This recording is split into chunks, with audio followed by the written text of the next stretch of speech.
Les habitants de mon pays ont désespérément besoin de la paix. Mais comment construire la paix sur des fausses communes? Comment construire la paix sans vérité ni réconciliation? Comment construire la paix sans justice ni réparation?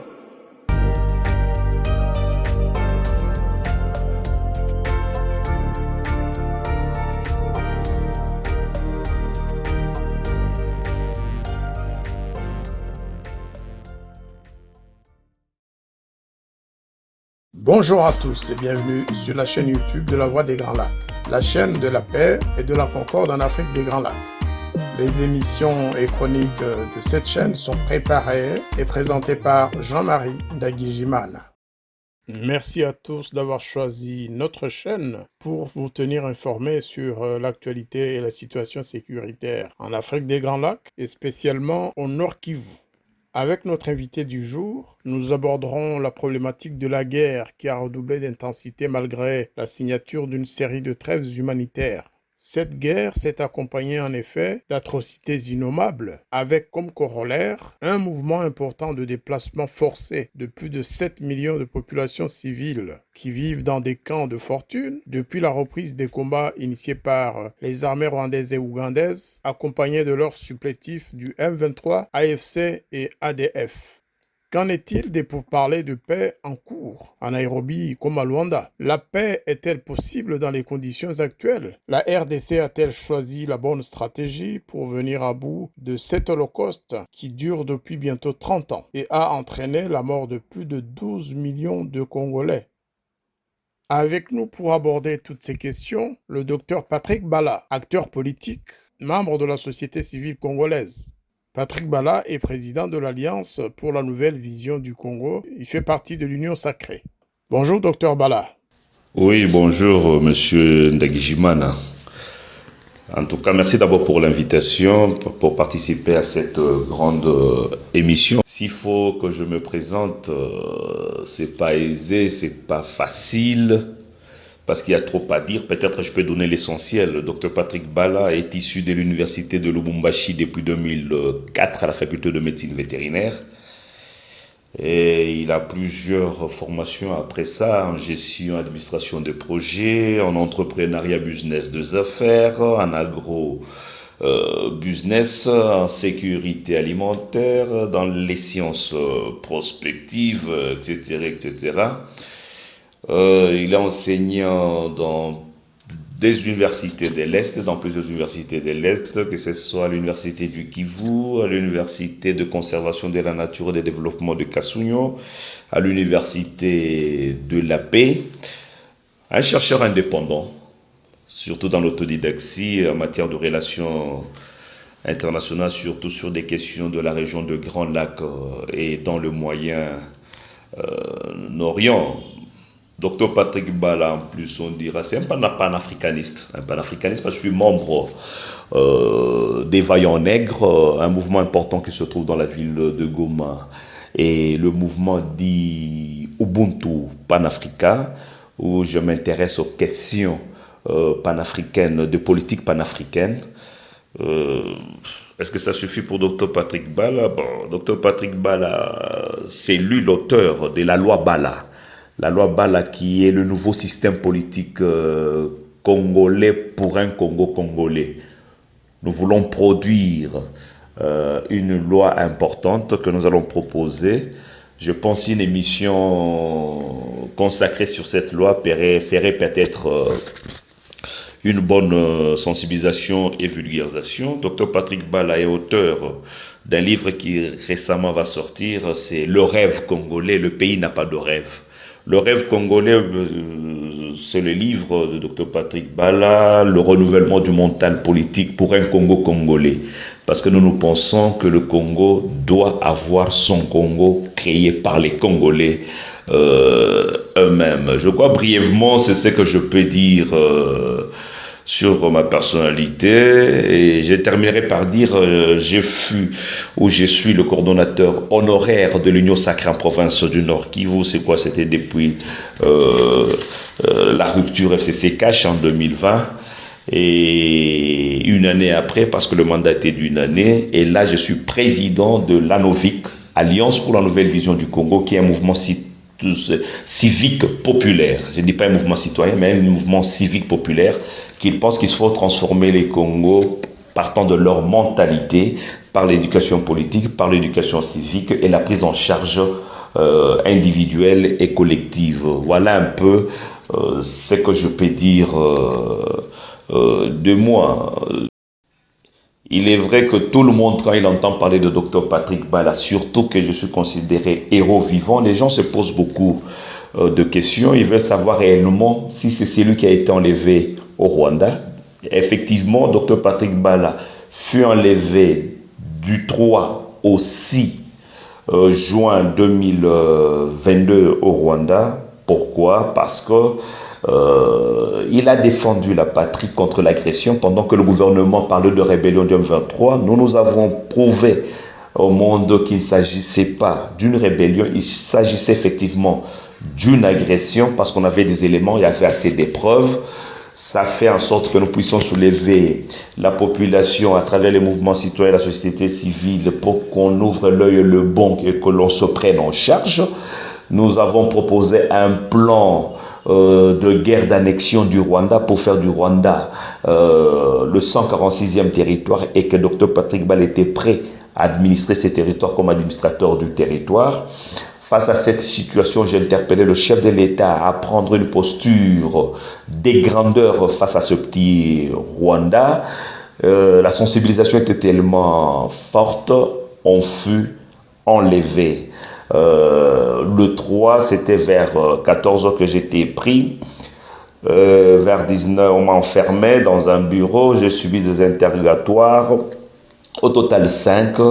J'étais amené jusqu'à Kigali, dans un endroit où j'étais seul enfermé. Et j'ai subi ce qu'on appelle la torture au Rwanda. La torture, je garde des séquelles aujourd'hui. J'ai des problèmes de santé, mais qui n'empêche pas, c'est que je continue la lutte pour voir un Congo puissant demain. Voilà, c'est grâce à la pression populaire, les médias, les organisations internationales, pour qui je présente mes remerciements encore une fois, parce que je ne cesserai de réitérer, même auprès du président de la République, Félix Tshisekedi, qui s'était impliqué personnellement, parce que ça sera pour la première fois qu'un Congolais qui est en détresse reçoive l'intervention de son gouvernement et de son président de la République, chose qui a été faite. Et dès là, je suis allé dans l'Angola, et l'Angola jusqu'à Kinshasa. Mais malheureusement, arrivé à Kinshasa, j'étais totalement abandonné par tous les services, abandonné par toutes les institutions, jamais reçu ni par le président de la République, ni par une autorité quelconque. Malheureusement, je suis rentré mourant à Goma et j'ai subi 3 interventions chirurgicales qui ont fait que je puisse me tenir debout. Grâce à Dieu, je suis vivant. Grâce à vos prières, je suis vivant. Et j'aimerais en profiter de ce micro pour taire une certaine polémique qui avait pris buzz dans les réseaux sociaux, faisant savoir que le président de la République m'aurait remis 500 000 $ pour m'installer à Kinshasa parce qu'on avait décidé de ma délocalisation. J'ai dit ma main au cœur au président de la République que jamais je n'ai vu 100 francs. Personne ne m'en a parlé. Je n'ai rien eu depuis que j'avais quitté le Rwanda. J'étais totalement abandonné. Merci, Dr Bala.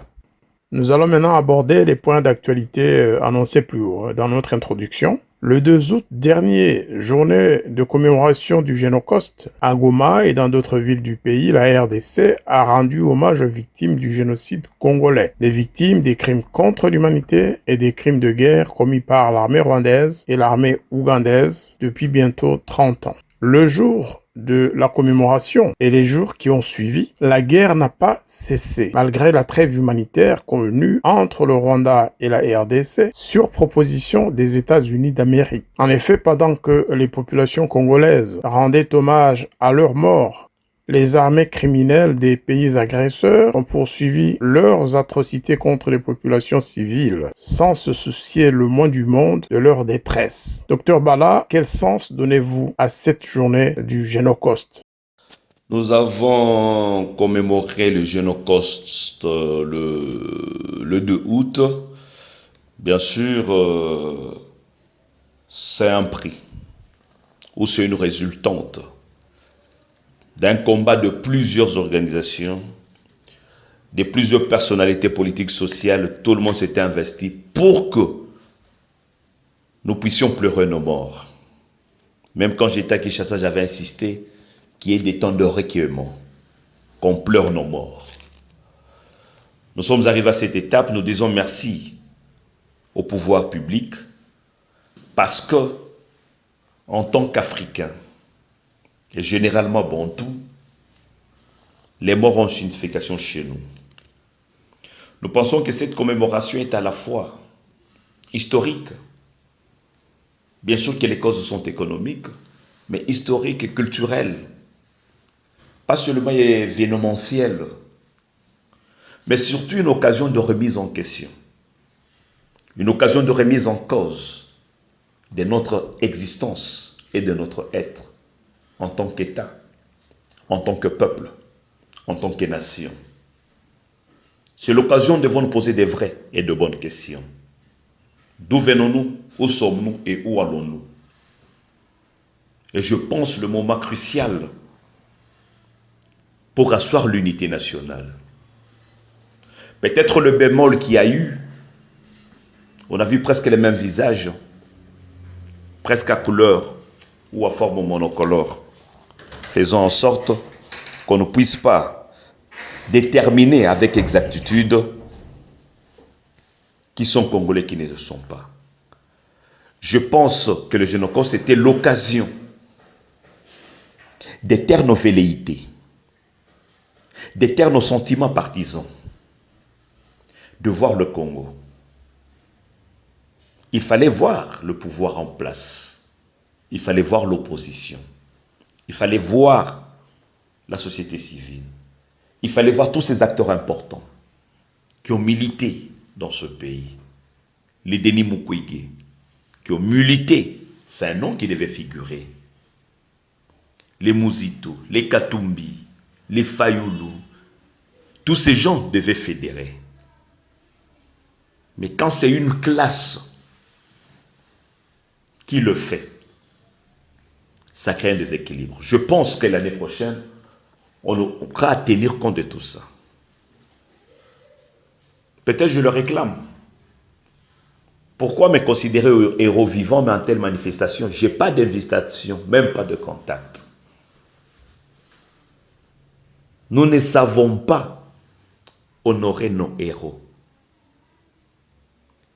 Nous ne savons pas gratifier ceux qui se battent pour la République. Je pense que c'est une opportunité pour arranger les choses, faire en sorte que de ce génocide, que ça s'aille une nouvelle vie. Pourquoi on nous tue? Qui nous tue? Que devons-nous faire pour que cela n'arrive plus? Voilà la démarche appropriée. Le sens que moi je donne à ces génocides. Dans une interview récente accordée à une radio congolaise, le président Félix-Antoine Tshisekedi s'est félicité de la contribution du médiateur angolais, son Excellence M. Joao Lourenço, et il s'est dit en même temps très satisfait de l'initiative américaine de cesser le feu avec le Rwanda. Certains observateurs considèrent pourtant que les pourparlers de Luanda ou de Nairobi ne sont pas incontournables, étant donné que la RDC posséderait les moyens de chasser les agresseurs sans passer par la case négociation. D'autres vont même plus loin, en disant que ces pourparlers ne sont ni nécessaires ni utiles, mais ressemblent plus à une forme de capitulation. Qu'en pensez-vous, Dr Bala? Voilà que face à l'agression contre laquelle nous nous étions levés, nous pensons que cette guerre est multidimensionnelle. Étant multidimensionnelle, il faudra de réponses multidimensionnelles, c'est-à-dire de réponses holistiques, des réponses combinées, faisant en sorte qu'on aboutisse à un résultat escompté. En nous posant la vraie question, face à la guerre, qu'est-ce que nous cherchons réellement? Est-ce que nous cherchons une paix éphémère comme l'a fait Kabila, ou nous voulons avoir une paix pérenne? Je pense que c'est la paix durable que nous recherchons. Alors que l'on comprenne que pour avoir la paix durable, il faut mettre tous les moyens possibles afin d'y parvenir. C'est dire, nous devons mettre ou ouvrir multiples fronts.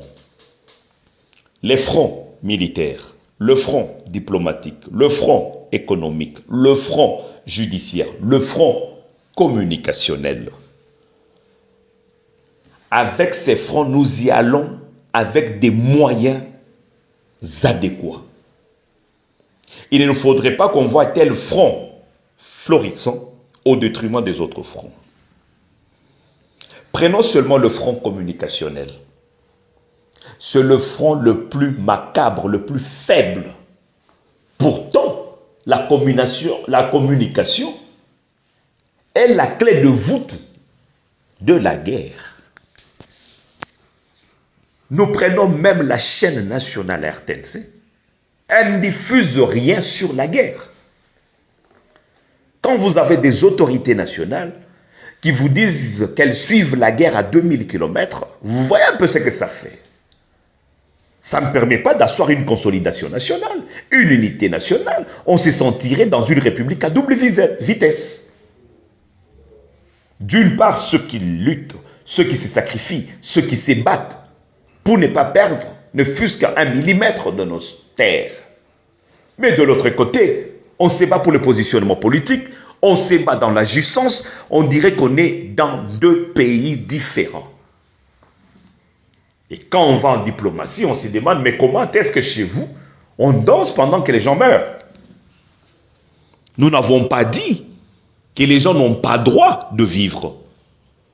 Mais nous aimerions que tout ce qu'on fera, par exemple en termes de jouissance, ça soit corroboré à ce qui se passe dans l'Est de la République démocratique du Congo. Parce que ceux qui meurent, ceux qui triment, ceux qui sont en déplacement, qui dorment à la belle étoile, sont des Congolais comme tous les Congolais qui sont à l'Est, et qui sont à l'Ouest, qui sont au centre, qui sont au Nord, et qui sont au Sud. Voilà un peu comment nous devons nous comporter. Il y a le front militaire. Le problème du front militaire, aujourd'hui, il est unique. Parce que le front militaire, normalement, il y avait des plaintes. Toutes ces plaintes sont vidées. Le solde militaire, les équipements, la logistique, tout ça. Aujourd'hui, c'est résolu. On a levé l'embargo. On a un arsenal puissant. Mais il se pose un seul problème clé, c'est le problème du commandement. C'est inadmissible. Pensons faire la même chose pour avoir des résultats différents.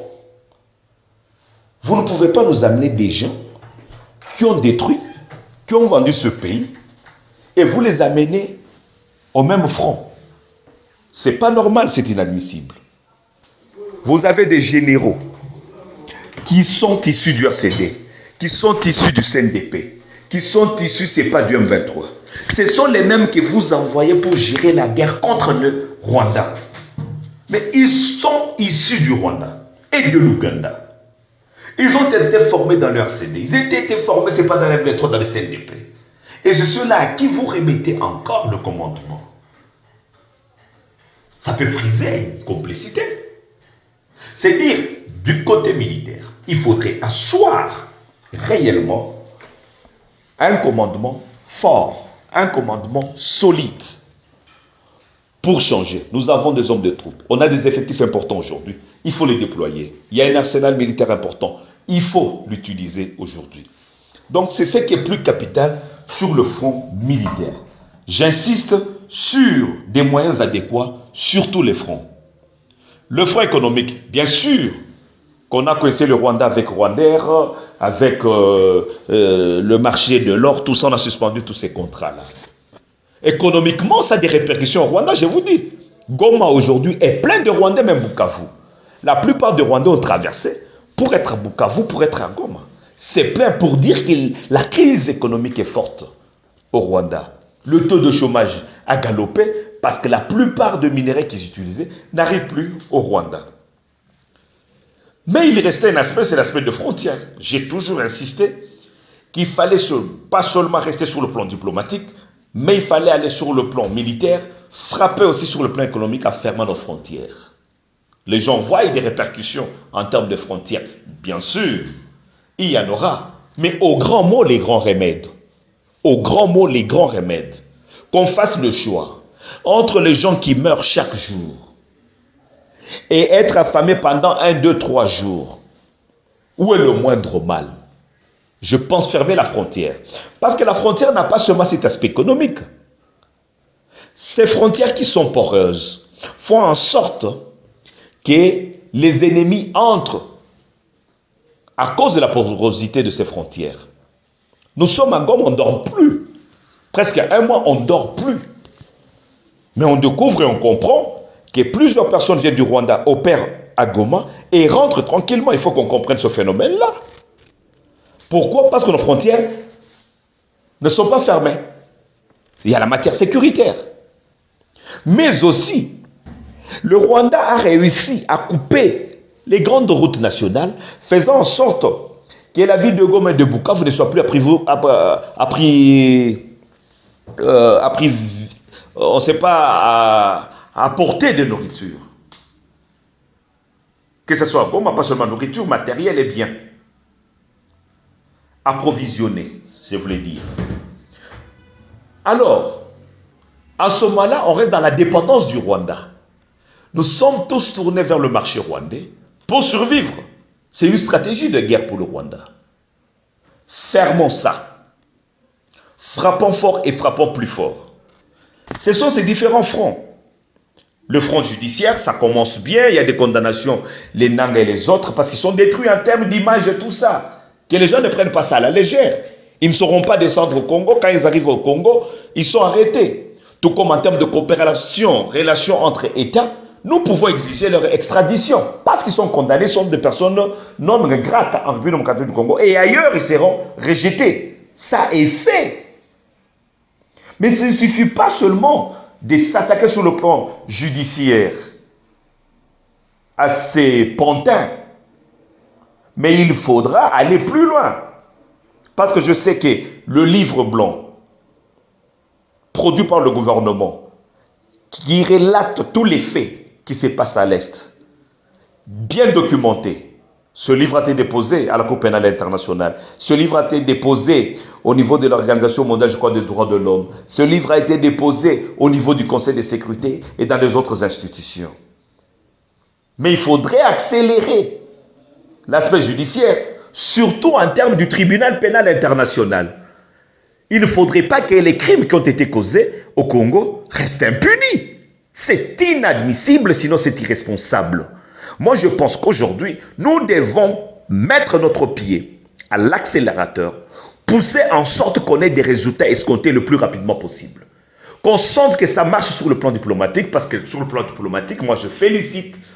On a fait des avancées parce que il faudrait permettre aux gens de comprendre que quand nous sommes en relation internationale, il y a deux cadres de discussion ou deux cadres de négociation. Il y a le cadre formel et le cadre informel. Le cadre formel a un régime de sanctions. Dans le cadre formel, en ce moment-là, tout celui qui va à l'encontre est frappé et sanctionné. Mais dans le cadre informel, c'est le cadre habituel à Kagame, ce qu'on appelle le régime international. Il a mené toujours le Congo vers le cadre informel. Vous allez à l'hôtel EU, si vous signez des trucs, ça n'engage personne. Parce que dans les cadres informels, ça dépend de la foi des partis qui s'engagent. C'est pourquoi vous voyez chaque fois que le Rwanda ne respecte jamais les accords. L'accord d'Addis Abeba, c'est informel. Vous attendez quoi de l'accord du M23? C'est informel. Donc, je félicite le président Tshisekedi. Dans ce sens où il a compris ce jeu, il a amené Kagame dans le cadre formel. Voilà que les discussions d'aujourd'hui, partout le monde, toutes les organisations, exigent les pourparlers, mais dans le cadre formel. C'est-à-dire, il y a un facilitateur qui joue en même temps le modérateur, Lorenzo, le président rwandais. C'est dans le cadre d'un mandat de l'Union africaine. C'est un cadre formel. Vous avez la feuille de route de Nairobi qui a été instituée dans le cadre formel, c'est-à-dire de l'EAC. En ce moment-là, quand Kagame a trouvé que c'est là le cloué, il a déclenché vite la guerre afin de déstabiliser la situation et nous mettre dos contre mur pour nous conduire vers le cadre informel.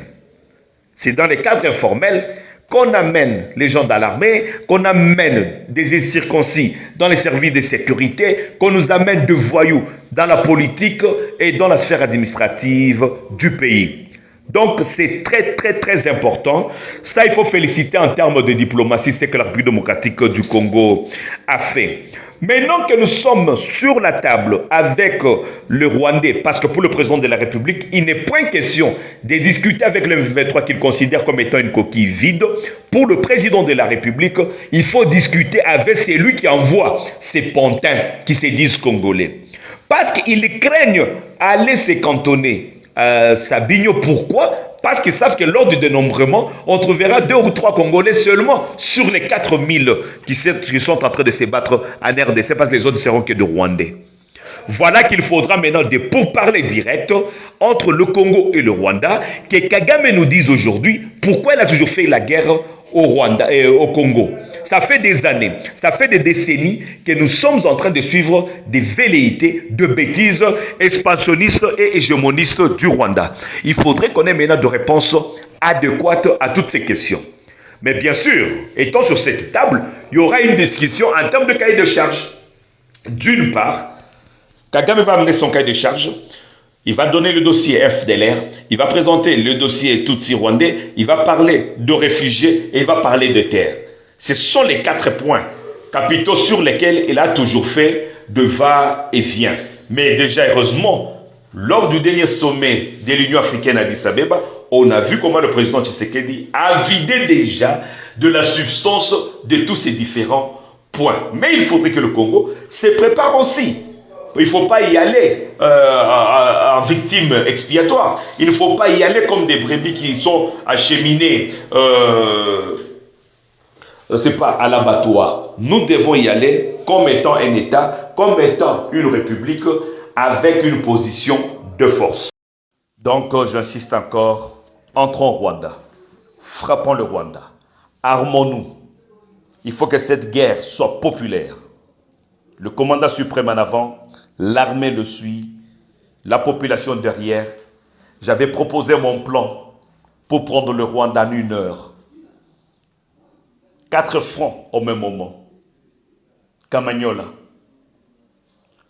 Bukavu, Goma, Kibumba, on entre au même moment, les forces aériennes au-dessus, les forces maritimes en bas, le Rwanda est pris en sandwich. Ils ne sauront même pas par où fuir, parce que le Burundi ne le supporterait pas, même pas la Tanzanie. Et en ce moment, ils seront pris en sandwich. C'est nous qui devons nous déterminer. C'est que le président de la République avait dit, il n'était pas faux. Quand il a dit on a des armes à longue portée, c'est tout à fait vrai. Mais créons la persuasion. Persuadons ces gens-là. Il faut la dissuasion. Que ces gens s'inclinent, qu'ils aient peur de nous. Mais nous gardons cet arsenal pourquoi? Les jeunes gens sont prêts. Dans toutes nos villes ici, les jeunes demandent des armes. Voilà pourquoi aujourd'hui l'Union, parce qu'on est en train de négliger, l'Union européenne complice de la situation, qui a signé même un contrat pendant que l'Union européenne sait que le Rwanda n'a même pas un grain, un cristal de cassis, de coltan, de minerais de l'Est. Kagame s'est plaint à l'Union européenne commence à s'attaquer aux jeunes patriotes. Nous avons la loi sur les réservistes. On ne peut pas condamner les réservistes. Et ils vont geler quoi sur les réservistes? Ils ont quoi à l'extérieur? Rien. Prenons-nous en charge. C'est notre patrie. Ayons confiance en nous-mêmes. Ayons confiance en nos valeurs. Déterminons-nous en unité, en solidarité et en sacrifice. Pour que ceux qui viendront après nous ne se moquent pas de nous. Ne fassent pas de nous un sujet de raillerie. Je pense qu'il est temps de dire debout Congolais. On ne dépend pas de l'Union européenne, on ne dépend pas des États-Unis. C'est pourquoi j'ai dit, Il fallait être fort diplomatiquement et militairement. Si on veut changer la donne, mettons nos pieds au Rwanda. J'y reviendrai 1001 fois, mettons nos pieds au Rwanda. Par rapport à ça, vous avez demandé dans le speech du président de la République, lors de son interview, il a félicité certains Congolais de l'opposition. Mais c'est tout à fait normal. Parce que la classe politique d'abord congolaise aujourd'hui, je l'ai toujours dit, je répète, elle est inféconde, improductive, stérile et ménopausée. Je vous apprends que le cirque de 1960 jusqu'à aujourd'hui a atteint son déclin. Nous sommes à la fin de ce cycle. Les papas sont partis, les enfants ont repris, ainsi de suite. Aujourd'hui, c'est la fin. Félix Tshisekedi est en train de clôturer l'ère de 1960. Maintenant doit venir une nouvelle ère, avec une nouvelle vision, une nouvelle façon de faire les choses.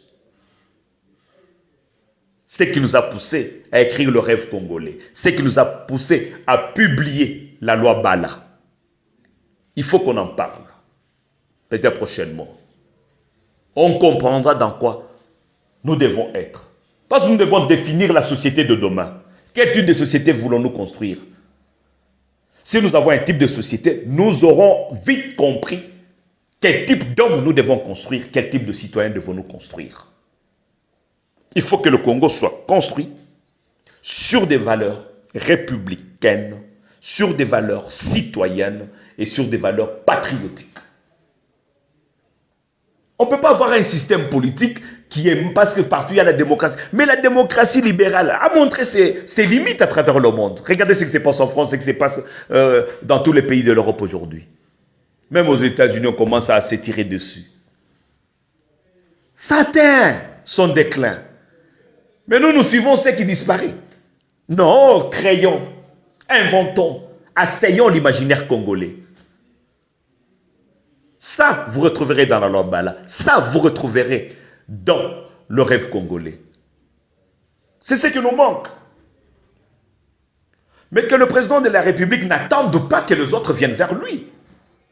Non, si on lui donne ça comme conseil, c'est fichu. Le président de la République doit convoquer ceux qu'on considère comme leaders dans ce pays, les mettant autour d'une table sur la question de la guerre. Opposition, société civile, nous tous ici, nous sommes prêts à participer. Il est toujours induit en erreur par ces gens qui l'entourent. Le président est déterminé, j'ai toujours dit, c'est un homme seul. C'est un homme seul, mal entouré. Bien sûr, vous allez dire, c'est lui qui fait le choix. Oui, il fait le mauvais choix. Mal entouré. Surtout sur le plan de la guerre, sur le plan militaire. Sur le plan économique, sur le plan social. Et même politique. Regardez depuis 2019, c'est pas 23, les élections. Le 20 décembre. Nous sommes presque aujourd'hui à 8 mois. Les institutions ne sont pas totalement mises en place. Même celles qui sont mises en place ne reflètent pas l'honorabilité, ne reflètent pas la notoriété d'État. La corruption, des institutions de corrompus et de corrupteurs. Mais quand le bas blesse à l'interne, ça fragilise l'État à l'interne, mais ça permet à l'étranger de nous infiltrer. Parce que vous parlez de l'infiltration. Qui a interdit au Congo d'infiltrer le Rwanda? La guerre, la force de la guerre, c'est l'infiltration. Tant que tu n'as pas infiltré l'autre, tu ne le battras jamais. Qui nous interdit d'infiltrer le Rwanda? On nous a infiltré. Mais qui vous a interdit d'infiltrer? Regardez ce qui se passe entre les États-Unis et la Chine. Les infiltrations réciproques. Les tiraillements entre la Russie et les États-Unis. Les infiltrations réciproques. L'infiltration, c'est la haute arme d'une guerre. La guerre peut être ouverte, latente ou silencieuse. Mais nous, on ne le fait pas. On fait que c'est près de nous infiltrer, comme ça on nous interdit à nous d'aller infiltrer les autres. Son Excellence, Monsieur le Président de la République, réunissez tous ces gens. Sinon, on risque de vous faire dictateur pendant que vous ne voulez pas être dictateur. Travaillez sur votre entourage. Les gens ne vous aident pas. Aujourd'hui, on sent un grand écart entre Tshisekedi et son peuple. Une grande distance, un fossé important qu'on a installé. Combien de fois le président de la République est arrivé dans la ville de Goma? Nous n'avons jamais été reçus. Nous qui faisons l'opinion populaire. Pourquoi? Parce que tous ces caciques ont verrouillé. Toutes les audiences sont verrouillées. Et ce sont les mêmes qui induisent le président de la République, qui sont toujours reçus et qui l'enfoncent davantage.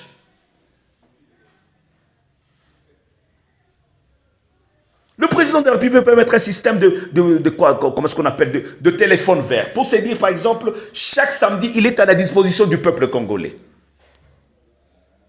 Il parle directement avec la population.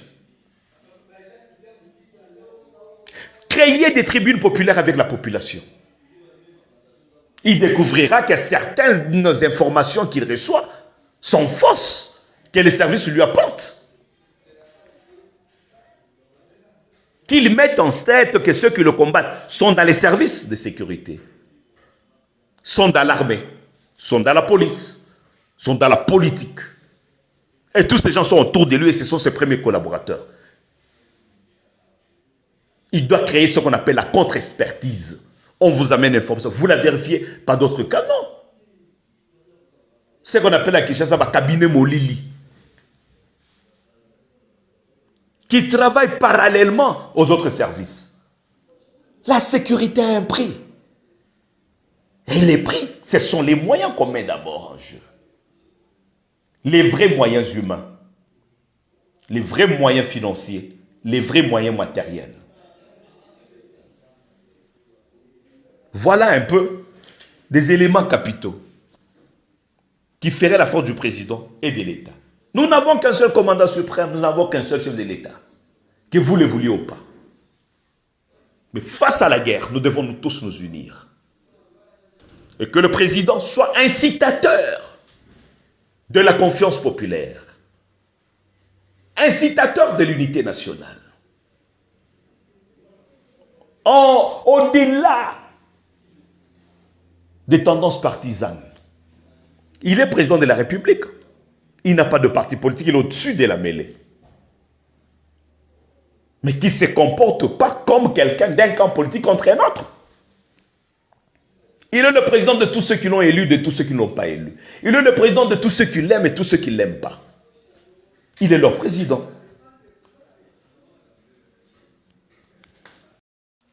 C'est ainsi que nous pensons, M. Ndagijimana, que nous devons avoir une posture de puissance. Si nous avons cette posture, cette vision de puissance, nous allons taire toutes ces velléités comme du temps du Zaïre. Tous ces minuscules pays-là ne toussaient pas sur le Zaïre. Qu'est-ce qui s'est passé que l'on soit ridiculisé par des pays qui ont des dimensions des petits territoires de la RDC? Le Rwanda, l'Ouganda, les mettre ensemble ne font pas le Nord Kivu. Le Rwanda a presque la dimension du territoire de Walikale. Exactement la dimension du territoire de Chabunda dans le sud Kivu. Non, prenons cette dimension comme le disait Patrice Emery Lumumba. Le Congo est grand, il exige de nous de la grandeur. De la grandeur, c'est sur tous les plans. Ayons une vision assise. Comment pouvons-nous faire pour que, d'ici 5, 10, 20 ans, que le Congo soit compté parmi les puissances africaines? Qu'on parle d'une puissance économique, puissance militaire, puissance technologique, puissance scientifique, puissance agricole. Est-ce impossible? C'est possible. Parce que même si nous parlons du Rwanda, bien sûr tout le monde dira le Rwanda n'est rien. C'est vrai, le Rwanda c'est un petit chien, moi j'appelle un chiot, sur un arbre. Si nous voulons résoudre exactement ce problème, qu'on se comporte comme puissant et grand, il faut entrer au Rwanda. Le jour où nous mettrons nos pieds au Rwanda, comme l'a dit Laurent Désiré Kabila, le Rwanda nous donnera de réponses. Il nous en profite parce que Kagame a toujours répété, il joue à l'anticipation. Et quand il joue à l'anticipation, il est sur notre sol, nous nous sentons un peu faibles parce que si nous engageons de grandes atrocités, c'est nous qui serons perdants sur le plan infrastructurel, sur le plan même de vies humaines. Mais si nous parvenons à retourner la guerre d'où elle est venue, comme disait Laurent Désiré Kabila, que la guerre sera longue et populaire, elle se terminera là où elle a commencé. Si nous retournons cette guerre là où elle a commencé au Rwanda, parce que tous les globalistes se réunissent à Kigali, si on frappe le Rwanda, si on entre au Rwanda, je pense que les discussions vont changer. Leurs parrains, leurs maîtres viendront vite, il y aura des discussions franches. Ça, c'est la posture de grandeur. Ça, c'est la posture de puissance. Qu'est-ce qui nous empêche à nous? Une escarmouche, aujourd'hui, il y a plusieurs escarmouches. Il fallait qu'on tombe à des pareils résultats. Mais si on réfléchit encore, en bon élève des communautés internationales, nous attendrons longtemps. On peut aller à Luanda, on termine, on vide tout ce qu'on peut dire, et le lendemain, cela redevient. Donc, pour nous éviter ça, nous devons prendre une posture de grandeur et de puissance. Donc, la grande responsabilité, elle est d'abord congolaise. Il faut armer le peuple. Il faut armer nos militaires. Il faut armer nos médias. Pourquoi ne pas asseoir une ligne éditoriale unique qui parle de la guerre? On interdit toute contradiction sur ce qui se passe en termes de guerre. Nous sommes le seul pays, nous avons quand même visité plusieurs pays dans ce monde ou en Afrique ici. Là où il y a guerre, je n'ai jamais vu de contradictions, des débats contradictoires sur ce qui se passe au front.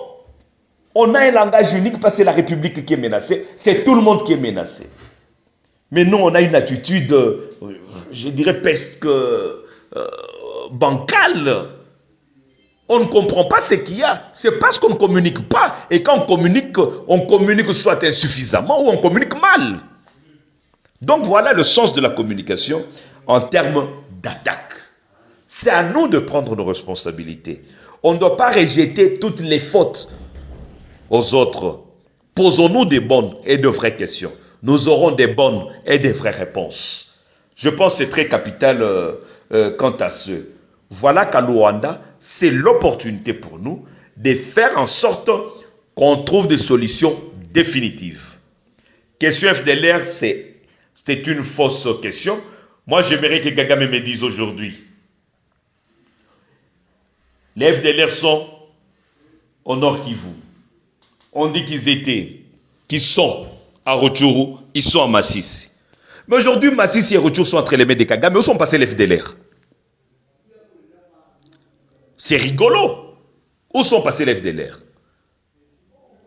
Il a eu 2 occasions pour venir éliminer les FDLR ici pendant près de 5 ans avec la complicité du pouvoir Kagame et du pouvoir Kabila. Il ne les avait pas vidés. Ils sont finalement combien ces gens-là qui sont entrés en 1994? Ils avaient quel âge? Aujourd'hui, en quoi seront-ils une menace pour le Rwanda? S'ils existent, ils sont une menace pour le Congo, pas pour le Rwanda.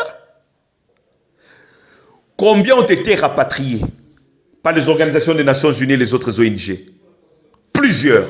Mais Kagame les a recyclés, il les a réintroduits au Congo pour ses gains à lui.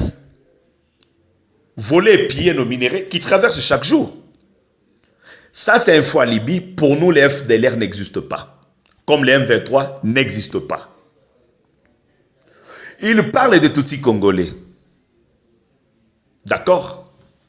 En quoi ces Tutsis congolais ont des liens avec un autre État, le Rwanda? Ils sont congolais. Ils représentent la minorité. Il y a plus minoritaire que les Tutsis congolais. Connaissez-vous les Nindu qui sont vers Fizi? Les Baboa, les Basalampasu, les Bachilele. Mais ils sont là nombreux. Les Bangombe, les Bayombe. Ils sont combien?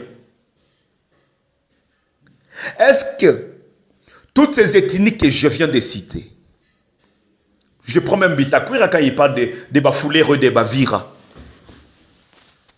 ils n'ont même pas un général. Même toutes ces ethnies mises ensemble n'ont même pas un général. Même pas un colonel. Rare un major. Même pas un sénateur. Même pas un député national. Mais ils n'ont jamais pris les armes contre la République. Ils n'ont jamais dérangé. Voilà que c'est son défaut alibi. Les Tutsis congolais sont les mieux servis de ceux-là qu'on appelle minoritaires. Ils ont accédé à tout le pouvoir.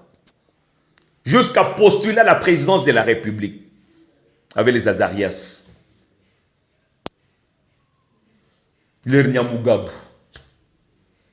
L'autre les Roubero. Aujourd'hui on a Guissaro. Mais ce sont des gens qui sont mieux servis dans ce pays. Plein de généraux. Plein d'officiers. Supérieur. Non. Si cela est le cas, qui lui permettrait, lui, de venir régler les problèmes des Tutsis au Congo, qui nous permettent aussi à nous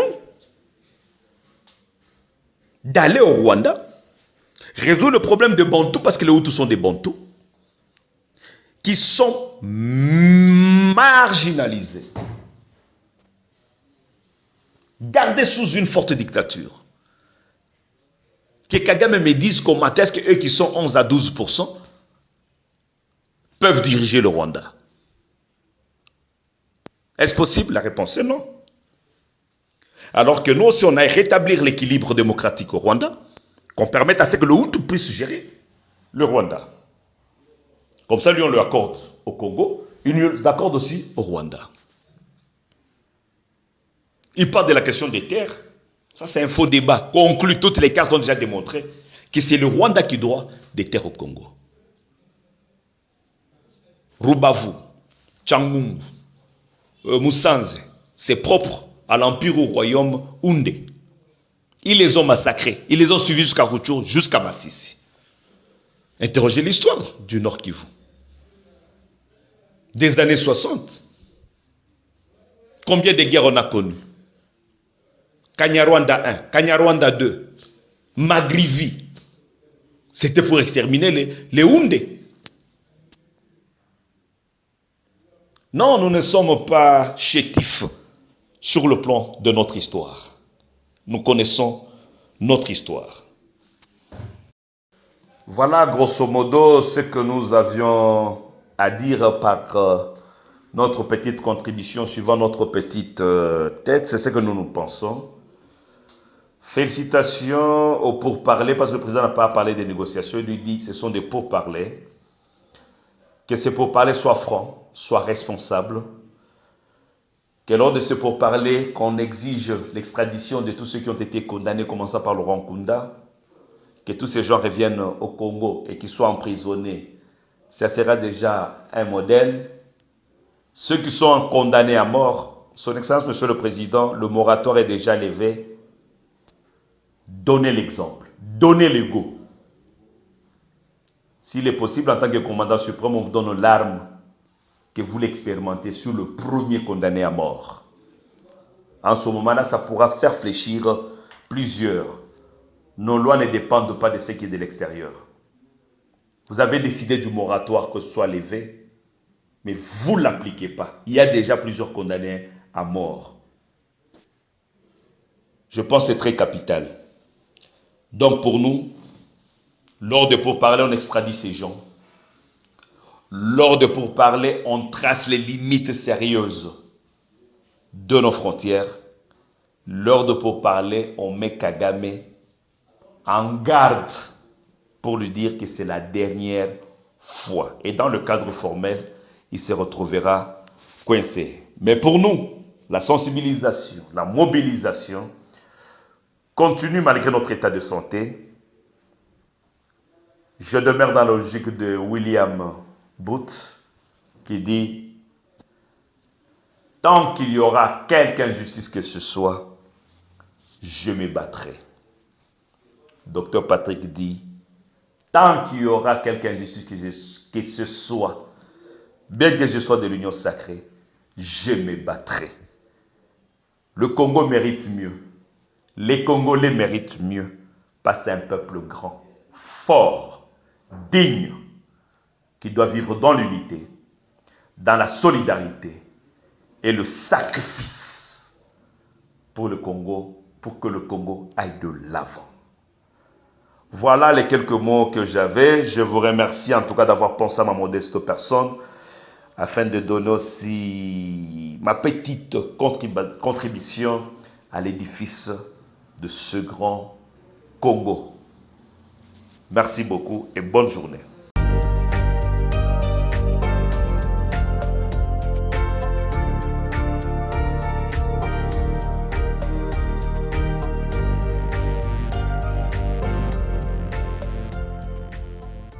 Les habitants de mon pays ont désespérément besoin de la paix.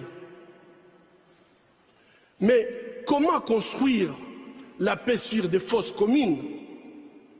Comment construire la paix sans vérité ni réconciliation? Comment construire la paix sans justice ni réparation?